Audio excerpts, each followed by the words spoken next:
Okay, so we're continuing with our UKC training panel debate on beginners hangboard training. Hopefully you picked up the first episode in which we looked at the kind of basic whys and wherefores, some little stuff on injury prevention and the equipment that you need. So we're going to pick things up now from where we left off and get into the sort of the nuances of the training. And I guess really we need to look at how the kind of warm up sort of naturally flows through into the exercises themselves. We've skirted upon the warm-up. Can we just, I'm sure the three of us all have slightly different approaches, but maybe we'll find some common ground there. I mean, what would you say were the key elements? I mean, why don't I start off? Yeah, go, man. This is the one, I don't always necessarily make myself very popular on social media by saying that I believe you should start a hangboard session with some sort of pulse raiser. There's a lot of climbers who don't, a lot of very good climbers who don't. I work closely with a few physios who really do recommend this as well. Just something to get yourself a little bit out of breath, get your circulation going, loosen yourself up a little bit, whether it's some skipping or, preferably something that's got a kind of dynamic body element to it, that you're using your shoulders a little bit. So say some, burpees. And, I've become very addicted to that from the point of view of, I do feel better having done it. And I also feel like I've kind of, I think there's a psychological element to warming up. If you do a good job of warming up, you feel more confident in your training. If you know that you basically didn't make much of an effort in your warm up, when you then come to use the fingerboard, you think, well, am I playing a dice game here? Or, conversely, you think, I feel prepared. I'm going to commit to the training. So I'd suggest, and it's crumbs. I'm not saying go for a 5-mile run or anything like that. I'm saying do 3 sets of 10 burpees. It's going to take you 2 minutes. And I just think, especially now in lockdown, we could argue forever whether there's, data or research to back up what I've just said. Can Neil Gresham prove that you have to do a pulse raiser first in order to protect yourself from injury? We could go around in circles with that forever, but I could say, I just flip it and say, hey, why not? So that's how I would always start my warm up. I don't know what you guys think about that, or do you want to just move on and talk about the next part of the warm up? I completely agree. I always do a pulse raiser. Like you said, I don't know if there's research yet showing, oh yes, you definitely need to do it or you're more likely to get injured. I'd be, on the other hand, though, really surprised if there was any research that showed that doing a pulse raiser was likely to make you have a worse session. I've never felt worse having done a pulse raiser. I usually feel quite a lot better. So no, other than that, I would then usually do some dynamic stretching, and I'd just mobilize all of my joints before I start getting onto anything.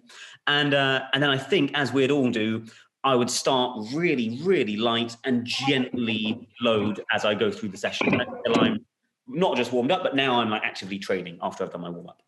Mm-hmm. Yeah, it's interesting that you talk about sort of like a pulse raiser.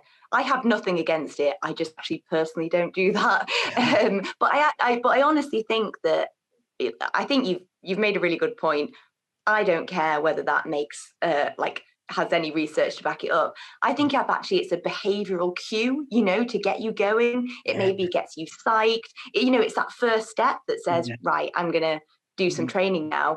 I think if that works for people, that's absolutely great.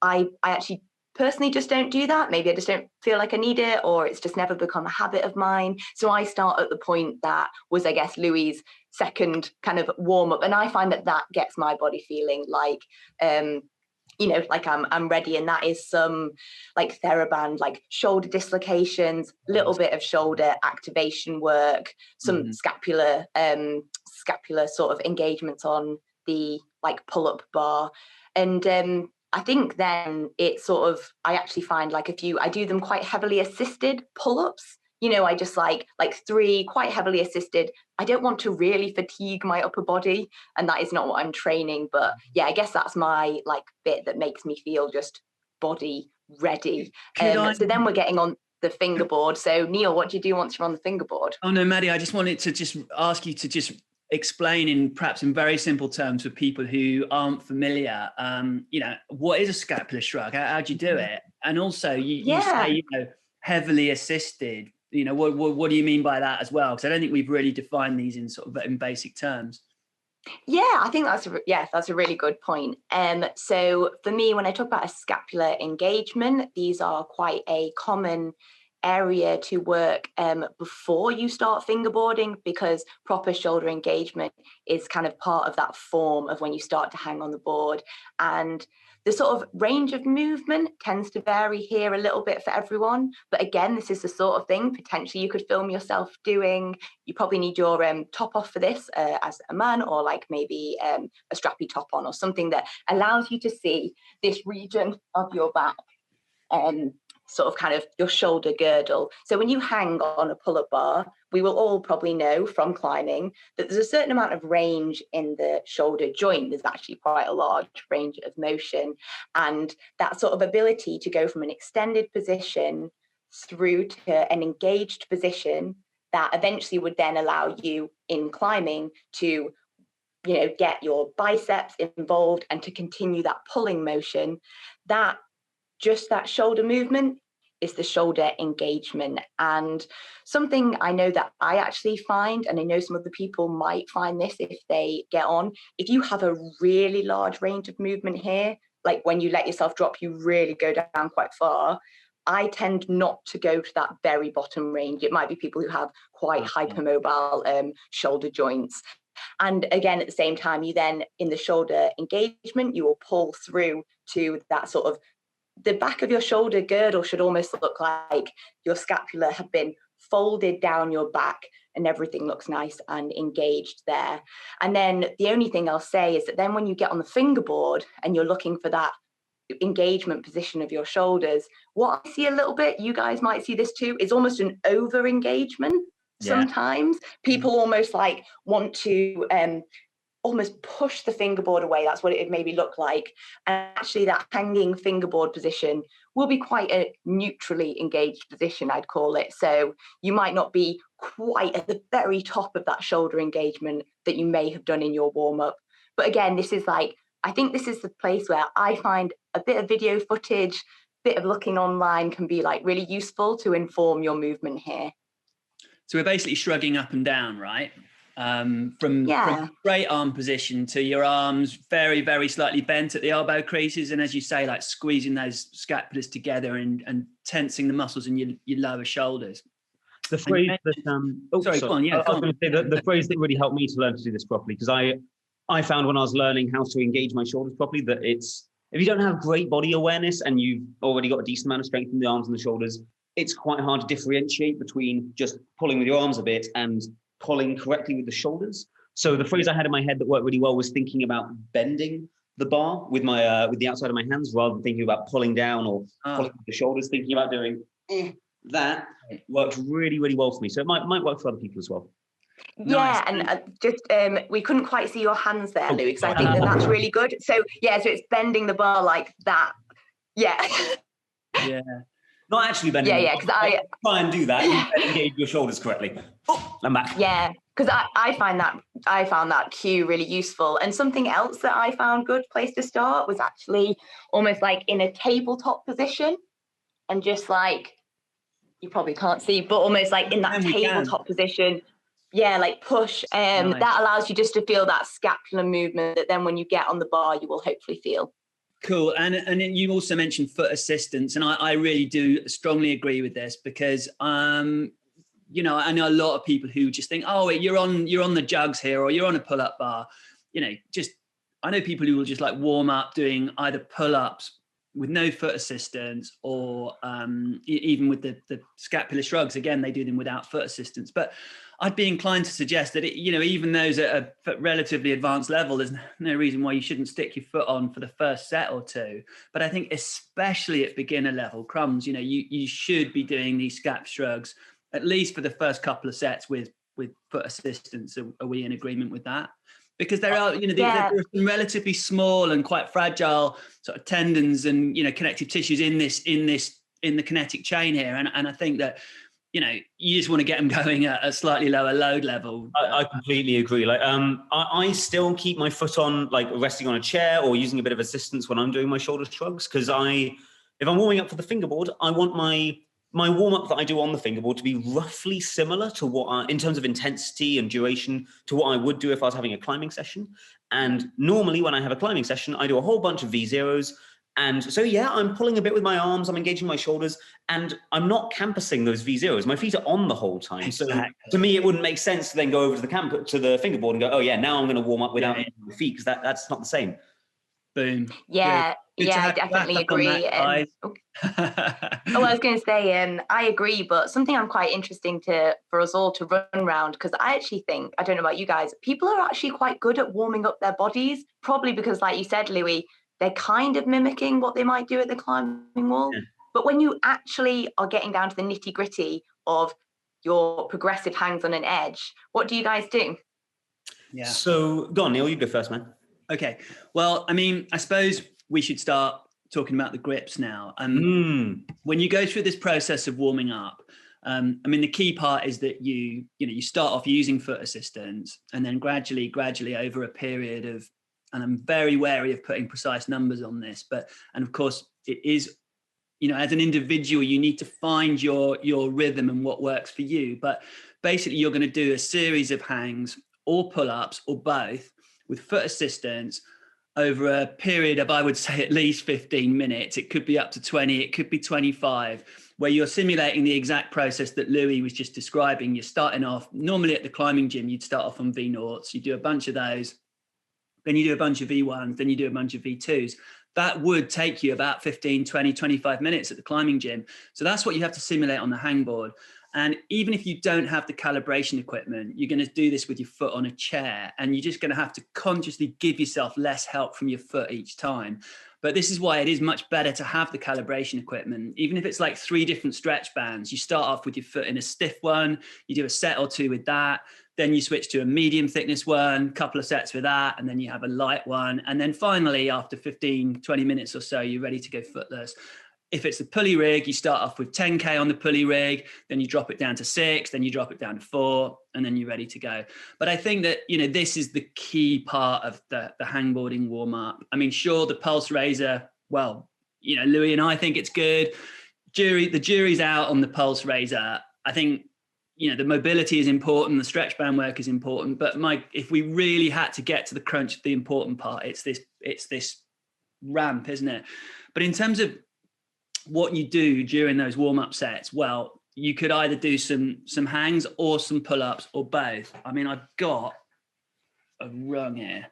That was handy. I think we do need to look at grip. Am I going to be able to get this to work? So, you would probably start off on something fairly large like this. This is a 40 mil edge, and you would do your first 2 or 3 or maybe even 4 sets on a large edge, and you would be gripping. There's 2 grips that I think we want to look at, and Maddie and Louis, please jump in and add or correct me if you disagree. The one grip would be the half crimp, which is where the fingers are bent at 90 degrees, and then the other would be the open grip, where the fingers hang more like that. And when you do the open grip, it's unlikely that your little finger is going to be on, because it's shorter and it can't reach the rung. But when you do the half crimp, the little finger will be on, but it'll be straighter, and the other 3 fingers, do it at this hand, the index will be bent at approximately 90 degrees, and that, again, we see how the little finger is straighter there. So that's the half crimp. And then the open is with those first 3 fingers and then the little finger off the rung. And you would probably start off, and you do your first 2 or 3 sets, as I say, let's just get this so you can see the diameter, on a 40 mil. And then once you're ready, once you've done at least, it is relative to the individual, but 4 or 5 or 6, hangs on the larger hold, then you would go to, probably a 20 mil edge. But when you switch to the 20 mil edge, almost by definition, if you're at beginner level, you're going to still need some foot assistance, right, guys? I presume you're... Yeah, no, definitely. If you're happy with me up to that point as far as a warm-up's concerned, let's now move on to the training sets, and obviously this is the thing, is that your warm-up will kind of almost merge into your training sets, right? Once you get the load up to a high level. And then I quite agree with you, Maddie, there's going to be fair few people watching here who, for their main kind of training sets, they're probably going to want to try 20 mil footless, right? But the key is that some people, many people watching this, I mean, for example, I think, the Beastmaker 1000 is undoubtedly the kind of almost like the Hoover of fingerboards, isn't it? It's like almost everybody's got one, and everybody knows these bottom corner slots on the Beastmaker 1000, these 20 mil slots.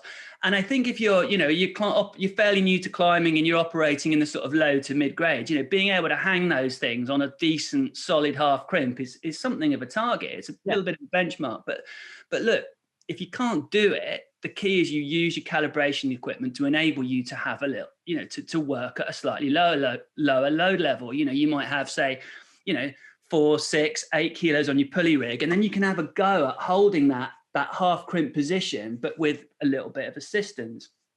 Now, I think this will move on to a question that we get a lot.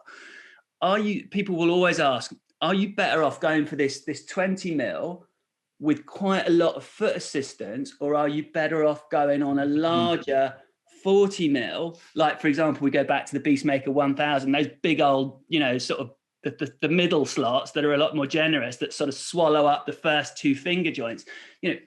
Which, if it's not too much of a trick question, guys, which is better? Maddie, you want to go first? Yeah. So just one thing I find really useful, because I definitely follow a similar protocol that you laid out there, Neil, where I start on a bigger edge, and I do actually start with my feet on the floor, and I just do that thing where I sort of pull into them, and then I maybe move on to my session edge, which for me personally is those 20 mils, those slots you're talking about on the Beastmaker.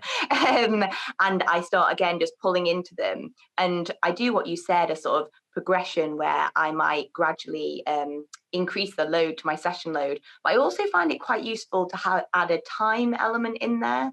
And I don't know whether you guys ever do this. So once, for me personally, I get body weight, or if your session hangs are below body weight, this will be at whatever degree of assistance you start to find like a bit more challenging. I actually start with just a 5-second hang. So I guess quite a lot of people, for the classical max hang protocol, you're most likely looking to hang for 10 seconds. There are different hang times out there. So I start at 5 seconds, and then I'll have a good rest, 7 seconds, 10 seconds, and then I'm starting to reduce the load a bit. And that's just an extra step that I find it quite hard to warm up for fingerboarding, and it's just something that I've found quite useful. I know that when I first get on at that session load, I'm not having to hang the full 10 seconds. So then in terms of like edge size, and now I guess we're talking about like your actual training edge size. So you've done your warm up. I guess this is one of those things, like with lots of things in training, where I don't think it has to be one or the other. I actually think if you are in lockdown right now and you're a beginner to fingerboarding, you might want to start off on the larger edge sizes, see how that goes for you. If that starts to feel more comfortable, especially at body weight, or you add a small amount of weight, maybe go for a split session, and you might warm up really well, and then you might try and do some hangs sub body weight, or working to sort of an RPE, say, if you've not got calibration, or you might use a certain level of assistance, and you might do some shorter hangs potentially to just get the hang of hanging on that smaller edge, those 20 mils.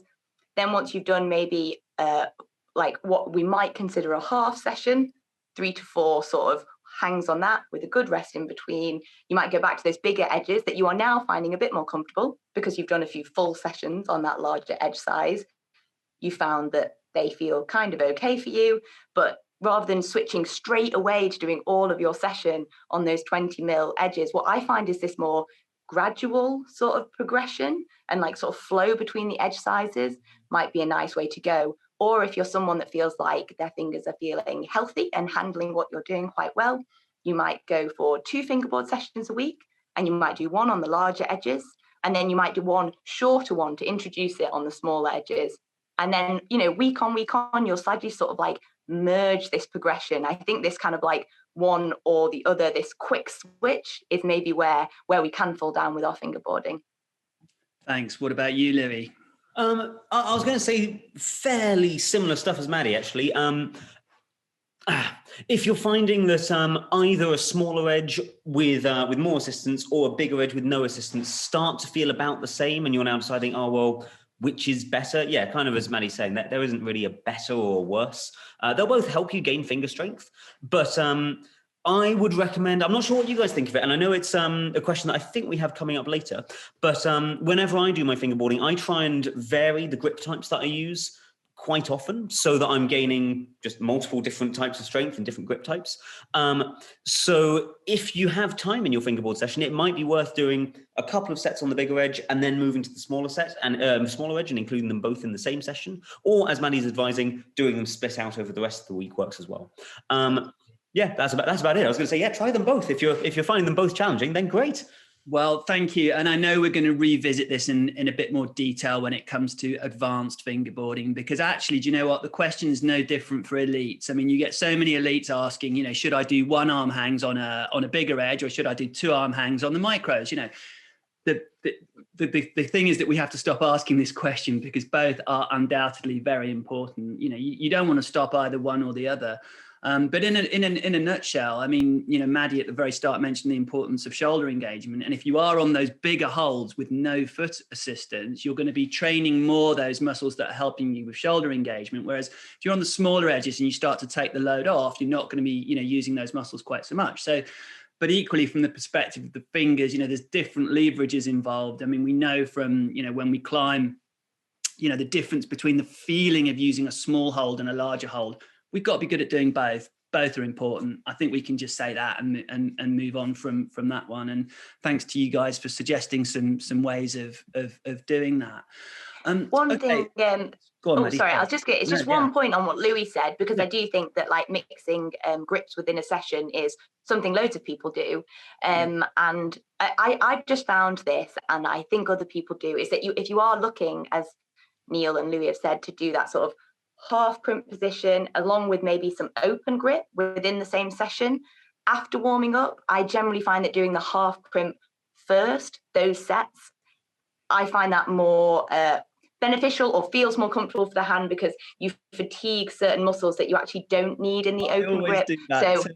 I always do that too. I just default to doing it. It's something that nobody's actually told me, or I've never read it. I just do it. It just feels right. And it's so interesting to hear that you do exactly the same thing. Exactly same thing here as well, actually.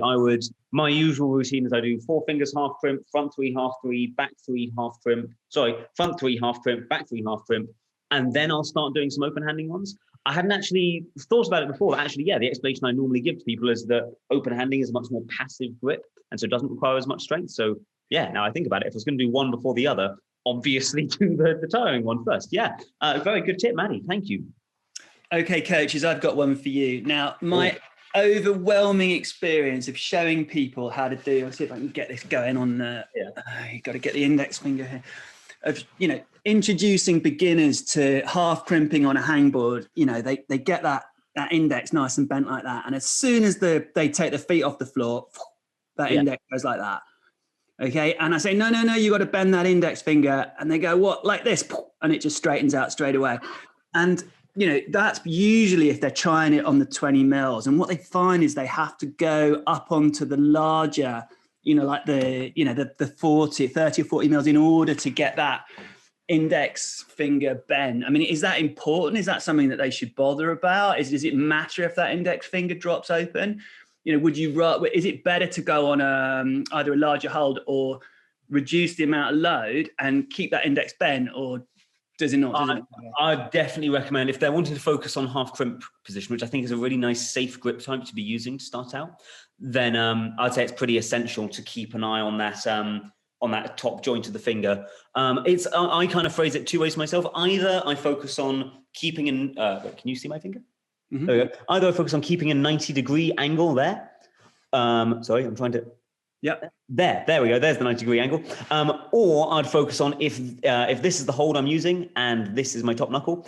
Once the height of that top knuckle drops below the height of my finger, then it's time to stop that hang. Yes, kind of as we talked about, dropping into an open hand grip probably means you might be able to hold, at least for me anyway, I feel like I'd be able to hold a lot longer, or I'd be able to hold much more weight, but it's no longer the grip position I planned on training. I shouldn't be like dropping in and out of different ones. Stick with the grip position you've chosen. If you notice that you lose form, stop doing the hang or make it easier, as you're saying, Neil. Brilliant. Anything to add to that? I think I'm pretty happy, but I'm just with you that I think, and I've been for sure like guilty of this. Like if you do, you feel like your fingerboarding's going well, the next week you decide to up the load a little bit in whatever way that is, whether that's getting to body weight, reducing assistance, or adding a little bit of load. That is something I think you really need to be aware of. You do not want to be dropping out of position, and that's fine if you've, we all overcook it sometimes. Yeah. Put your feet down.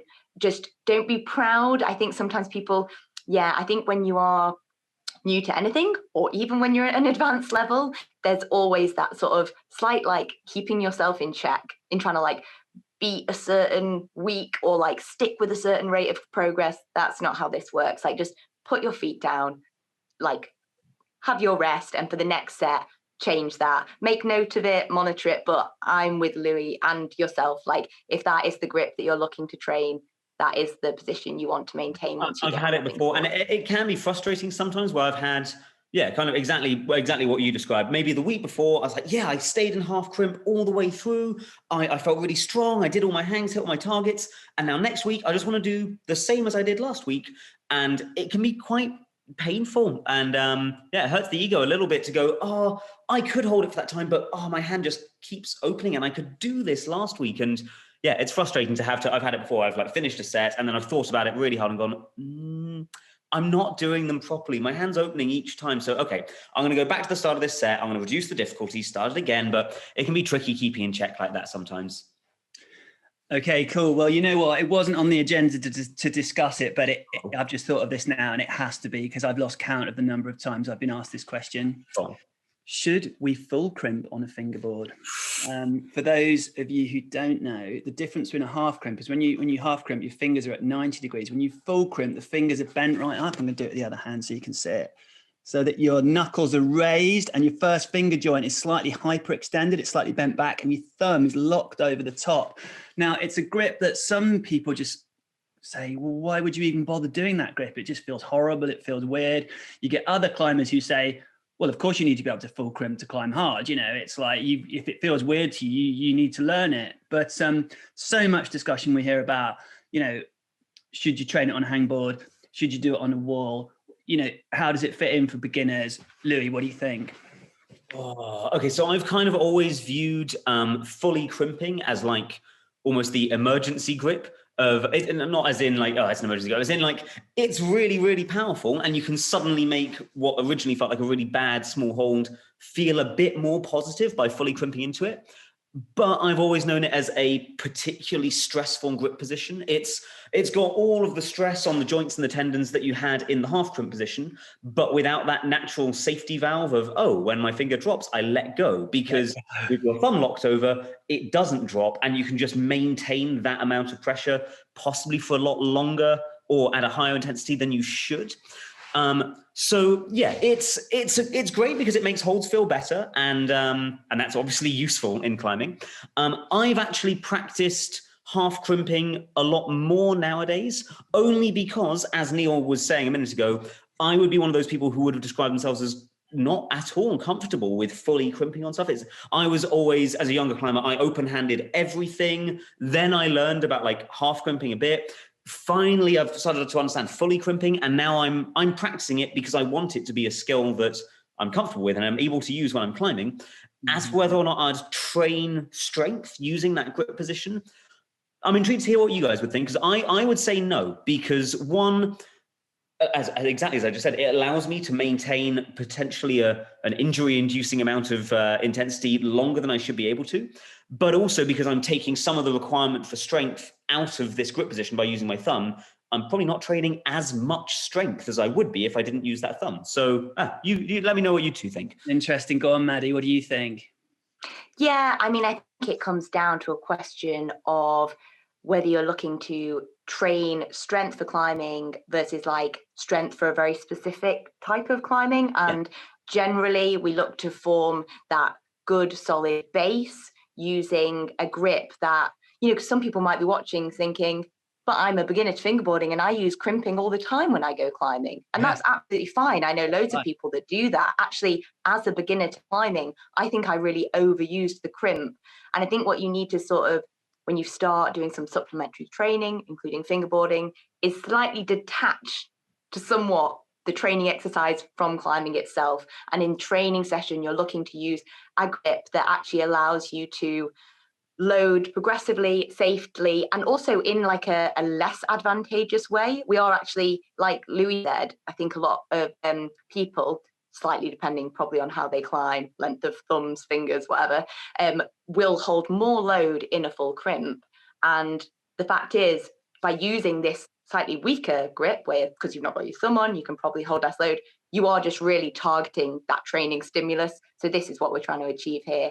I actually think once you get to a very advanced level, people training very specifically for a hard project, if it's got loads of full crimping in, way later down the line, if you're looking for that specificity, that might be something that we talk about in that more advanced thing. But I think for this scenario of what we're talking about here, I don't think that it's necessary, actually. But I do think that if you do full crimp a lot and you are a beginner to fingerboarding watching this, use the half crimp position, really get that down, keep the form. Then when you go back to the climbing wall, do just be aware of this and maybe just play around with your grips a bit and ease back in, because it might be that you've now trained in this grip that actually for you haven't used so naturally in your climbing, and there might just be now a bit of a discrepancy there in like a grip strength, and your grip might be a bit different than how it was before lockdown. So I think that would just come from dropping that fingerboarding away once you can go climbing again, and exploring how your grip feels now in these different positions and full crimp and half crimp. But yeah, I don't think at the stage that we're talking about it that that's the way to go. No, agreed. I mean, at beginner level, it's probably it's the one to tread most cautiously with or avoid. But, you know, and ideally we would have a little dabble with it on the wall on easy stuff to see how it feels. But, you know, but in lockdown, we've time on our hands. It's something we could perhaps experiment with, but at lower load levels than you would use on other grips, and just do less sets. Treat it more as Maddie says, as sort of experimentation rather than training. Looks like we're all lined up on that one too, guys. Okay, so another question from Carl Brindle. He said, "What about slopers on a hangboard?" Ooh. Good idea. It slightly affects the wrist position depending on what type of grip you use. So I know that not loads of people. I have met a fair few students who often have trouble with slopers, mostly because they're saying it hurts their wrist a little bit. So if you are one of those people who has like wrist issues and it hurts when you hang on to slopers, then possibly not ideal. Maybe you can just carry on focusing on half crimp position, or potentially, correct me if I'm wrong, but I think you could train a relevant strength for slopers by doing open-handed hangs on an edge rather than a sloper.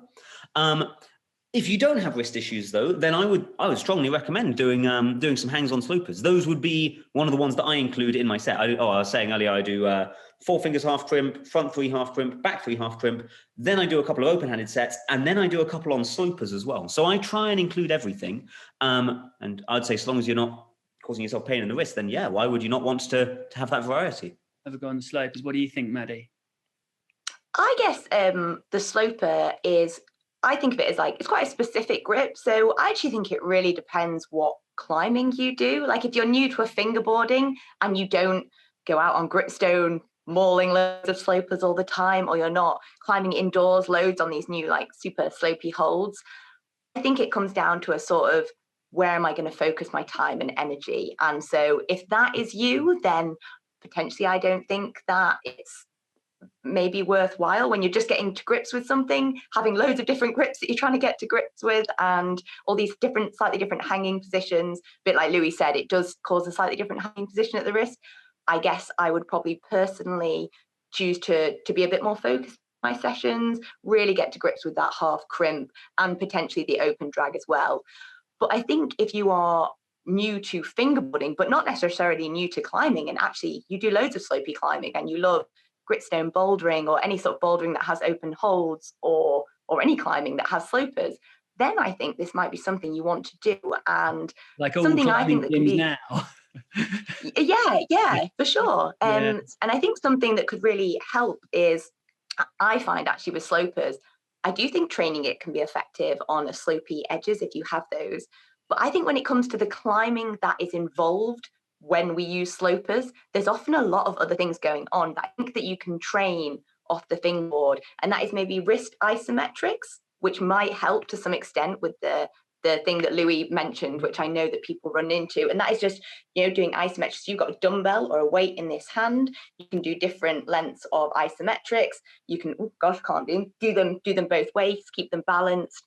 You could do some wrist curls. And actually, I think that you could probably do, some TRX sessions to work your compression strength, your chest and your back, maybe some like wider positions. And it's not that I don't think that hanging on slopers on a fingerboard isn't effective if this is something you're wanting to target. I just think that there's also quite a lot of other stuff that goes into holding slopers alongside the slopers themselves. So if you do feel like that is awkward on your wrist, I think that you could have a lot to gain from these other areas. Thoroughly agree. I'd actually say I am good at slopey climbs, but not because I'm particularly good on slopers. I'm good at compression. So you can, like you say, you can do other things instead. Pinch strength. I mean, show me a sloper that doesn't have a thumb catch that you have to squeeze. It's like, but again, coming back to what Maddie's saying, there are all these things, that you could work on potentially. And I think the important thing is to see priorities. And if you're going to tune into our next, our advanced hangboarding session, you're climbing like, V5, 6 and above, of course you should be working on pinch blocks. Of course you should be doing your supportive wrist isometrics. But, we come back to the fact that you're new to this and what are your priorities? And I do think it literally comes right back to the advice we gave at the start about focusing on the half crimp and the open. I've got a question to you guys, and that is, we hear a lot of these protocols online. We hear talk of max hangs and density hangs and recruitment hangs and this type of thing. Is this stuff suitable for beginners? I mean, technically, yes, but it entirely depends on the level of load that you're going for. I view these exercises as just being slightly different in their relevance to what type of climbing that you want to do. If I am doing fingerboarding, I do a lot of max hangs because it's particularly relevant to the style of climbing that I'm into. Whereas I don't do a lot of repeaters because I'm not as interested in, these two exercises. Max hangs would be being able to hold smaller and smaller and smaller holds for a short period of time.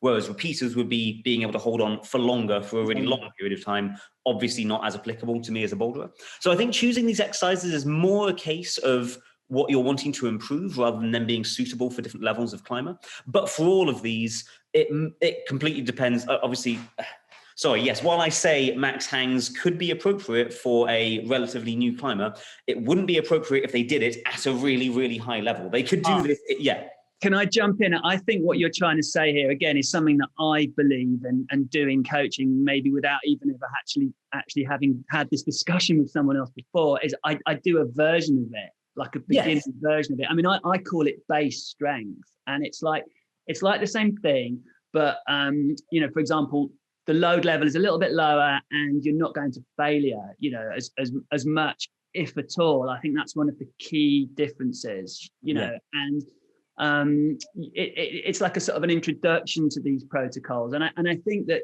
something Maddie said earlier was really interesting, was that when she was talking about max hang, she said she mentioned 10 seconds, but then she said, well, or it could be 8 seconds.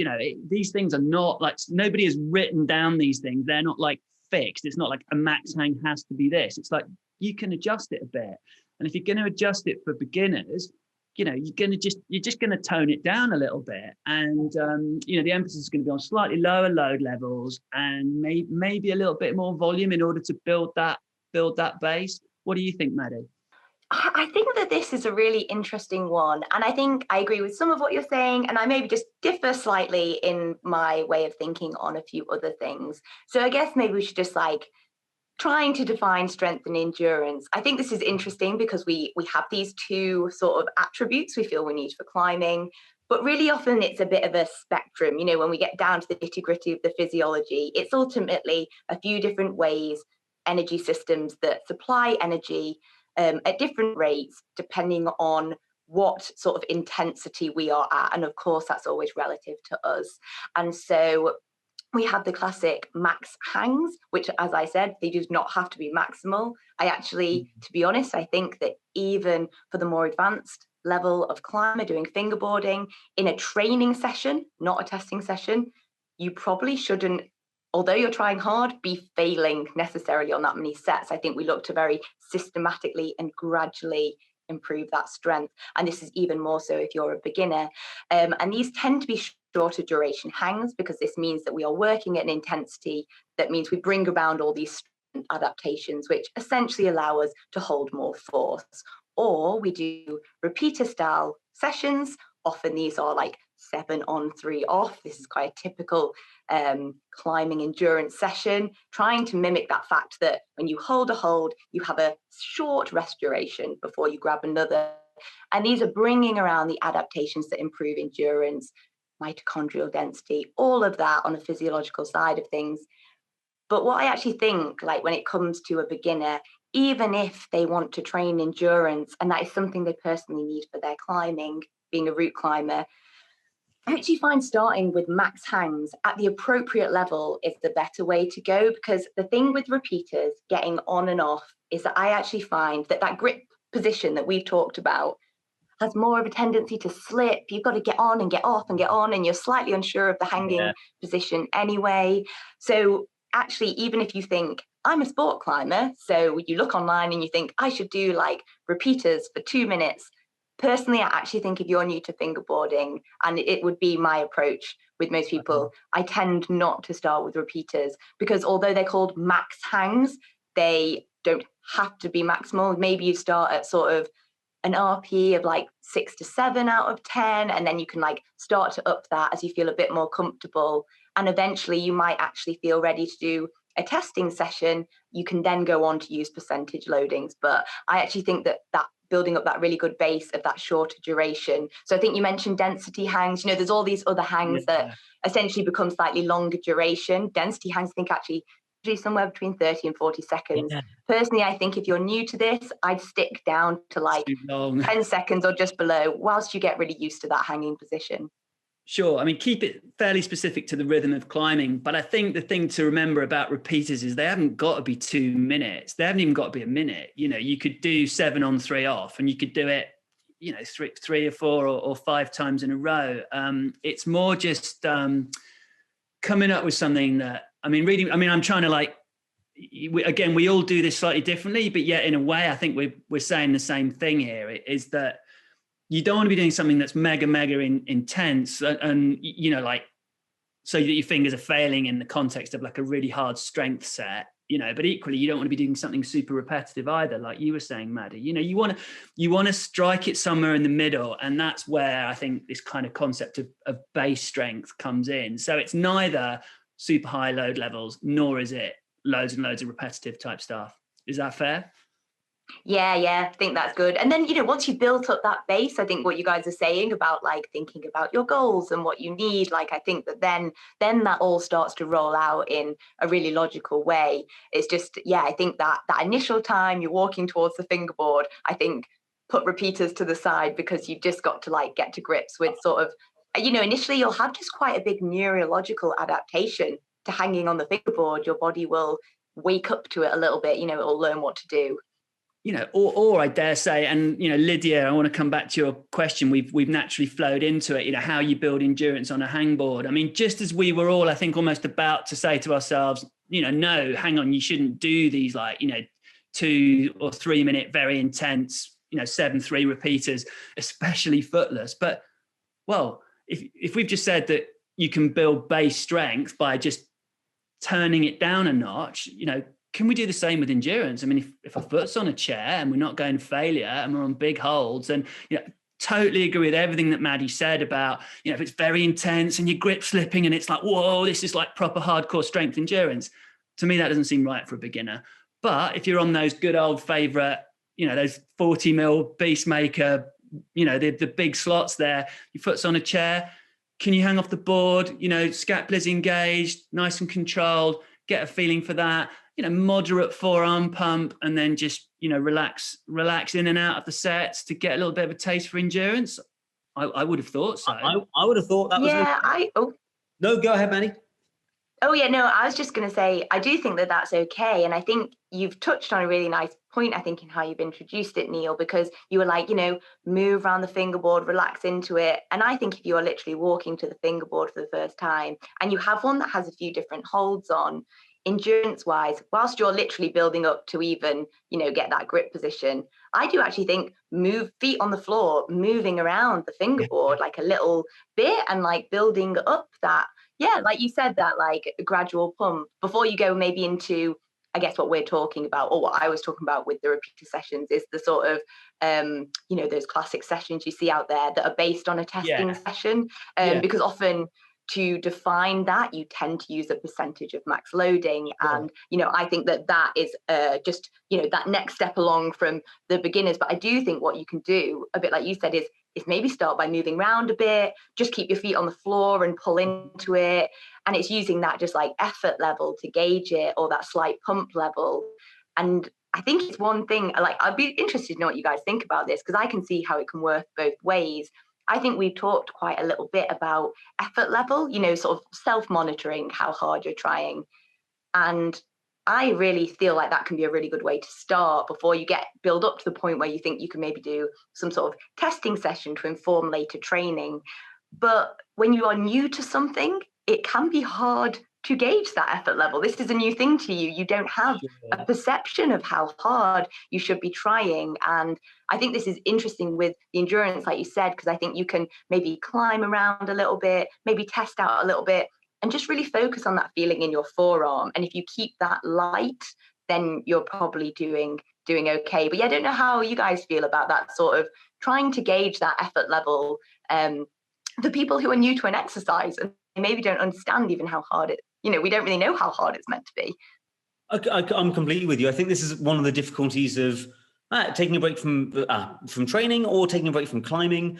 Sometimes, often what we forget when we come back to it is, I forgot how hard I used to try. That now feels unfamiliar to me. And I think one of the things I've found whenever I've taken a break from doing some fingerboarding and then come back to it, I don't know, a few months later, and I'm getting back into it, a lot of the quick progress I make is, as you mentioned, Maddie, a lot of it is just neurological gains of remembering exactly what position I used to hang it, exactly how I used to engage properly. And then the last bit of it is learning how to actually try really, really hard and remembering what it felt like to give that sort of level of effort.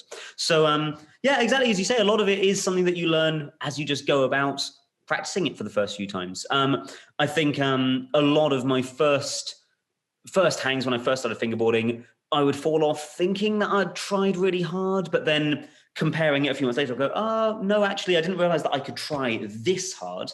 And a lot of the time I was falling off just because I hadn't chalked up properly. I didn't quite have the grip position right. Once you start learning to manage all of these different things that go into making up a good hang, then you start getting a better sense of how hard you can actually try on this stuff, I think. For sure. And, no doubt this is a process of discovery. It's a voyage that any beginner climber will go on. And indeed, it's a voyage that I still feel like I'm going on in my own climbing after 35 years. I learn more about, sort of my body in terms of recovery, little muscles that I'm using that I wasn't aware of before. It's endless. But the answer is just to kind of, this is why I said earlier, try and train and, when it's quiet and you're not distracted, so you can really, really concentrate on these things. And I think that does. Oh, sorry, go on, Maddie. Yes. I was just going to say, I guess sometimes, because I think I've struggled with this myself, especially if I'm even now new to a different exercise. And I think we're often quite psyched as climbers, and we're maybe talking to people who are looking at that fingerboard they've just bought and they're like raring to go. And I guess if we consider this midpoint here, this point of like optimal training load. So that means that in that session you tried hard enough to elicit a training response. You're going to make some gains from it. You didn't try too hard that you were sort of like over fatigued or potentially like this injury risk over here. This is under training, which is also possible. But I guess what I think when you're new to something is if you aim here and over the weeks you build up to here, I think you will know when you're here, like that'll be that sort of effort level where, say if it was max hangs at the 10 seconds, you didn't fail, you put your feet down, but potentially you only had a few more seconds left in you.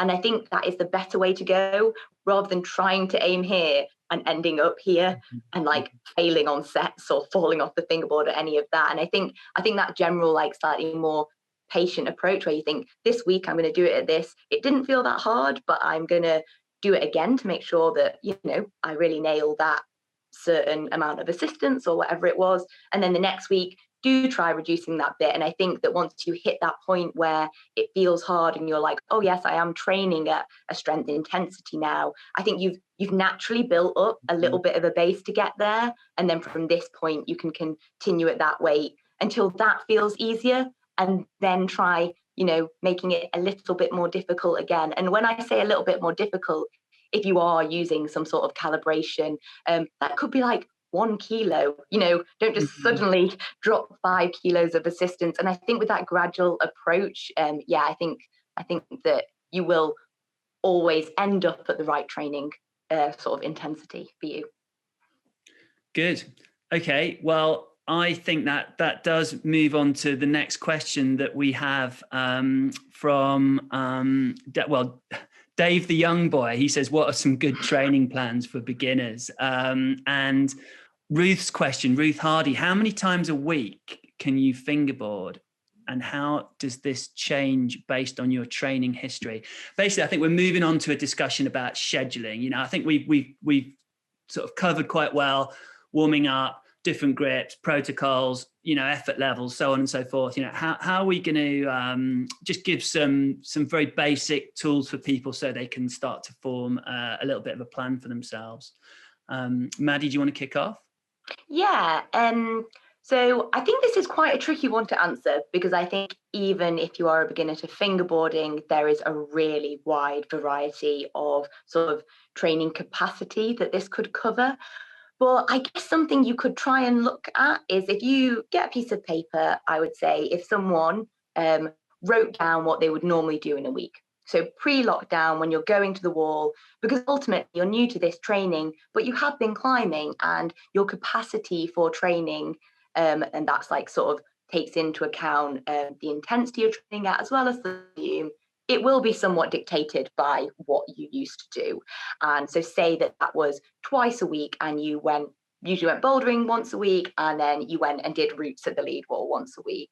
Then I think that a good place to start might be maybe literally that first week of exploratory, first 1 to 2 weeks, if you've literally not hung on a fingerboard before.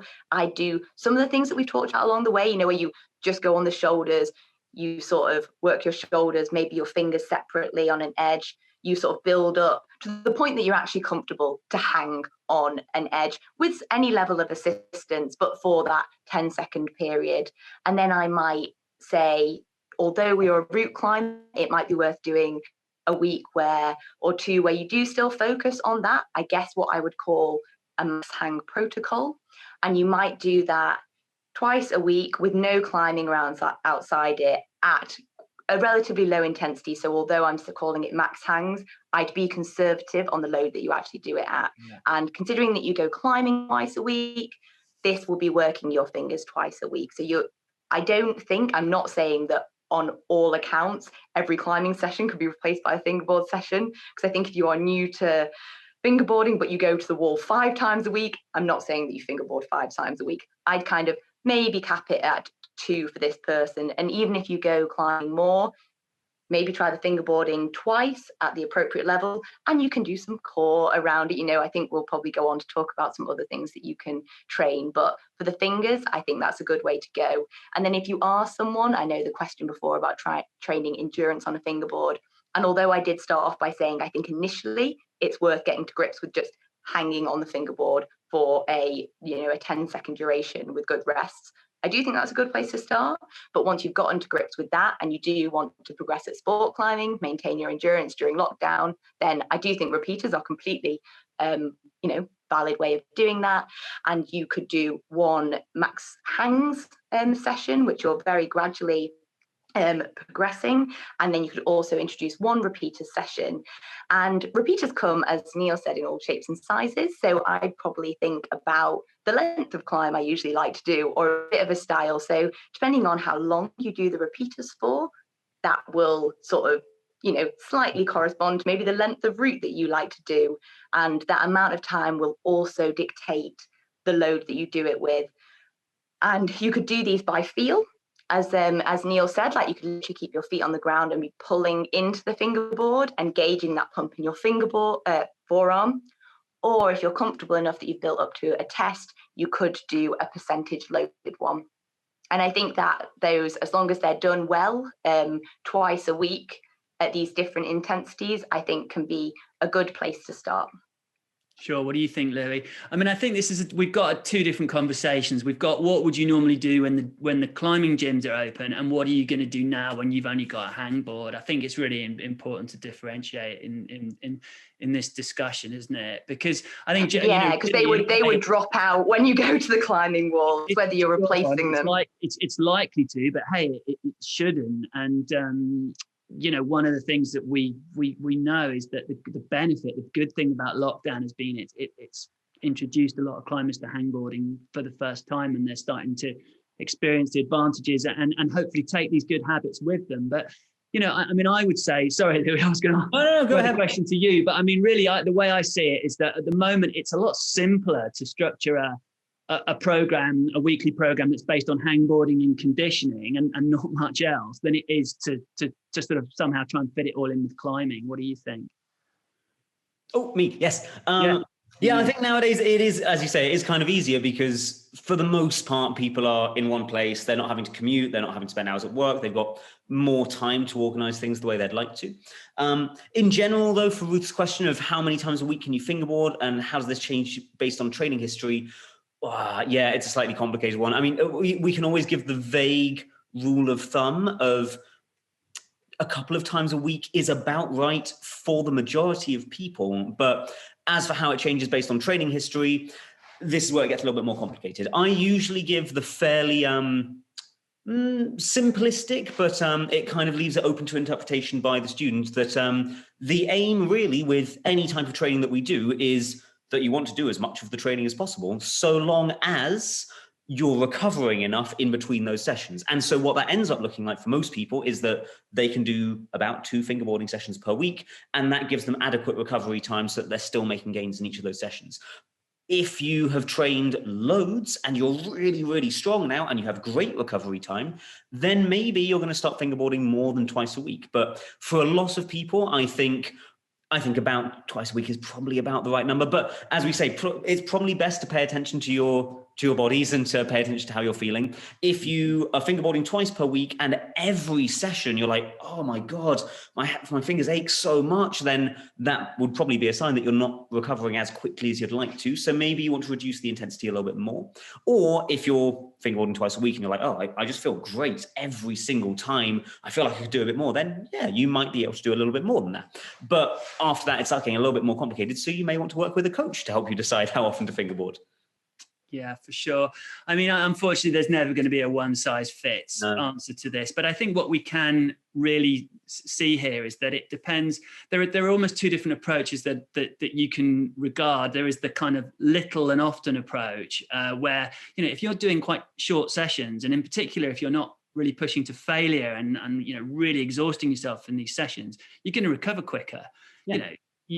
You could do, say, one rest day and go again and feel fresh. Whereas we've probably, I think, all agreed during this discussion, beginners shouldn't be completely blitzing themselves on the fingerboard. But let's just say you got a bit carried away and you did, gosh, we all do it. Then you might be looking at longer to recover. It might take you 2 rest days to recover from that session. And so you'd have to be the judge of that. And maybe make the call if you'd only plan to have one rest day. The other thing you can do is if you say you've had one rest day and then you go to train again and you start warming up and you just don't feel strong in your fingers, you just feel weak and you can tell that you haven't recovered, you can stop training, or you can go for a run, or do some floor exercises instead and give yourself an extra day's recovery. This is a really important thing that I think a lot of people are missing. If you have this training program, you can adjust it on the fly. And even if it's not a written down training program, a lot of climbers train more intuitively. It's just in their head. I would say that the sort of the most common approach I'm coming across in lockdown for climbers of, right up to a reasonably high level is kind of like day on the fingerboard, followed by a conditioning day where they're doing more like suspension exercises, and then they're back on the fingerboard. So it's like alternating between fingerboard day, conditioning day, fingerboard day, conditioning day. That's an approach I'm seeing a lot, and that's an approach that many people are coming back to me and saying that they're getting some good results from. But if you found, like I say, that you go to train on that fingerboarding day and you don't feel good, you just take an extra rest day. Go on, Maddie. Yeah, I think that's a good point. And I guess what we're sort of like all overarching here is like, of course, as you said, like you could get a coach if you felt like that was something you wanted, but you can monitor this yourself. And I think something that I think is a good way when you're new to something is an approach you call like a minimal dose approach. So if you are doing something from, any number of things, whether you're doing a day fingerboarding followed by a day conditioning followed by a day rest and cycling that, or whether you're just choosing to fingerboard twice a week, if over the weeks you are making progress, this is something you want to note down, you're on the right track. If it feels like you can handle more, you can add a little bit in, and then leave it a week or two, see how that pans out, because ultimately, of course, there's like a sort of training stimulus response, but that will also go this way if you get tired. And I think it's one of those just things that not to do sort of blindly, like get a diary and like keep a note of it, especially if this could be that if people are new to fingerboarding, they might be new to training full stop. And like, I don't know about you, but after a climbing wall session, I don't tend to write down necessarily what I've done. But, after these training sessions, this would be a really good time to do that. And that will really help inform you on whether what you're doing is, working. Well, I mean, doesn't this just tie in with what we were saying about motivation in lockdown during the last session as well? It's like, don't set yourself some like really ambitious training plan that you're going to like not keep up with and you're going to fall at the first hurdle and get demoralized. Why not do exactly as Maddie's saying, do a bit less or aim to do a bit less.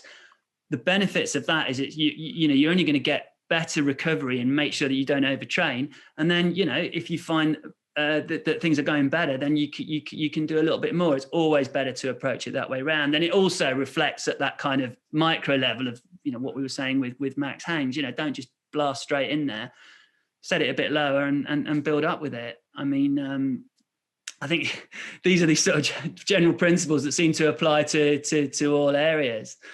Okay, so thanks to everyone for joining us on this marathon for beginners fingerboarding. You'll be pleased to know that next session we actually have something a little bit different coming up for you. We're going to take a break from hangboarding and we're going to be looking at movement with a specific theme of what you can do at home for movement during lockdown. And Louis is going to be fronting up this discussion because he's someone who's really been pushing this type of training with his Catalyst sessions. So that'll be coming up next week. And then following that, we've got something on advanced fingerboarding for those climbing sort of, V6 and above. So yes, stay with us and stay motivated on your training in lockdown, and we'll see you soon for the next event.